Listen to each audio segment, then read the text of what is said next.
Vrai ou faux? Je connais parfaitement mon sujet, je ne vais absolument pas stresser pour cette formation. Ça ne vous arrive jamais de vous lever du mauvais pied? Ça ne vous arrive jamais d'être déstabilisé par des éléments extérieurs, par les participants eux-mêmes, par la salle dans laquelle vous êtes installé? Et si prendre la parole en formation, ce n'était pas si évident que ça?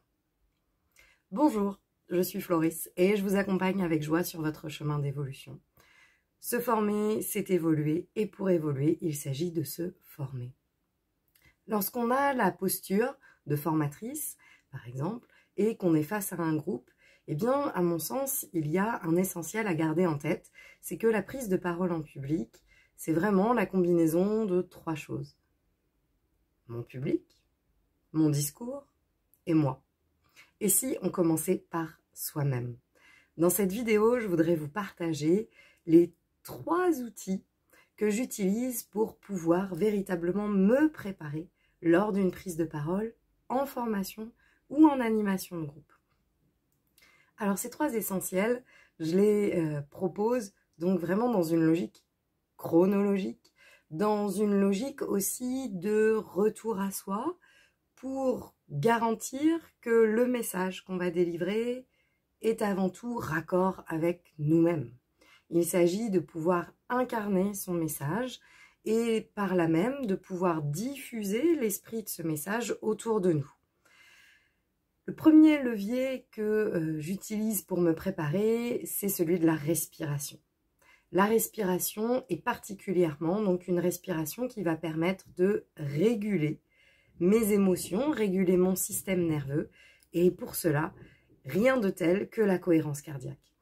La cohérence cardiaque, c'est une approche qui permet par la respiration de réguler son rythme cardiaque et donc d'avoir un effet sur son système nerveux central. Ce qu'on peut retenir pour la cohérence cardiaque, c'est 3, 6, 5, 365. Il s'agit donc pendant 3 fois par jour, pendant un cycle de 6 inspires, 6 expires, de 5 secondes, de pouvoir se mettre dans des conditions donc de réguler l'intégralité de ses émotions par son système nerveux central, comme je le disais. Il s'agit donc d'inspirer sur un temps de 5 secondes et d'expirer sur un temps de 5 secondes, ceci pour créer donc un effet de lissage au niveau de notre rythme cardiaque, qui a donc un impact sur l'intégralité des sensations physiques qui nous occupent. Il existe des applications, il existe aussi des vidéos sur YouTube qui sont très bien faites et qui permettent donc en 5 minutes seulement, par ce cycle de respiration, eh bien de pouvoir retrouver du calme et de la sérénité en soi. Le deuxième levier que j'utilise pour de la prise de parole en public et pour la préparation de cette prise de parole, ma propre préparation, c'est une posture de puissance. Alors qu'est-ce que c'est qu'une posture de puissance? Une posture de puissance, c'est une posture qui, par le corps, va permettre de booster ma production, en l'occurrence de testostérone, qui va me permettre de créer là aussi un effet waouh dans mon corps, un effet, une sensation, pour que je puisse véritablement être ancrée, posée, incarner mon message à travers donc un corps qui est bien là. Une posture de puissance, c'est une posture ouverte.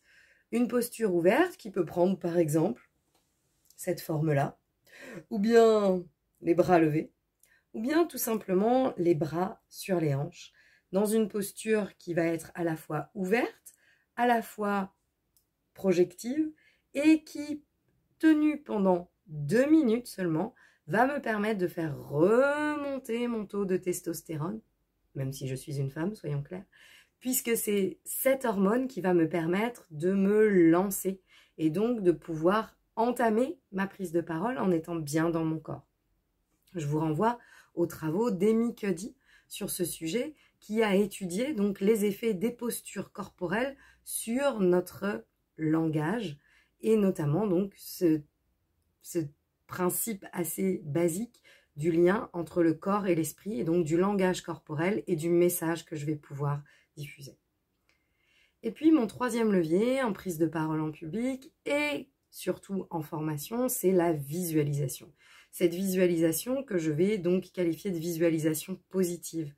Je vais aller chercher un exemple dans ma mémoire d'une formation qui s'est particulièrement bien déroulée et je vais pouvoir, grâce à ce souvenir, recréer la sensation qui va me permettre finalement de me lancer, encore une fois, puisque cette sensation positive va être retrouvée pour mon cerveau et va permettre de se lancer tout en ne sachant pas très bien s'il s'agit de la réalité ou simplement d'une image. Mon cerveau ne fait pas la différence et mon corps peut, lui, du coup, me soutenir dans cette incarnation de message et me permettre de me retrouver bien dans la formation.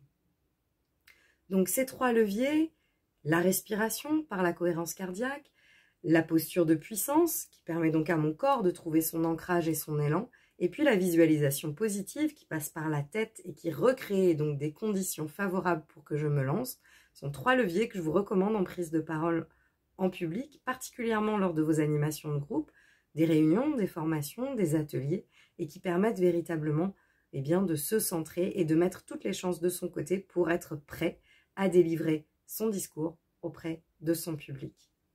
Alors pour aller plus loin, je vous invite à me rejoindre dans une formation, un atelier, un accompagnement qui va vous permettre de partager, d'expérimenter, de prendre du recul sur ce sujet, car c'est ça, vous accompagner avec joie sur votre chemin d'évolution. À bientôt.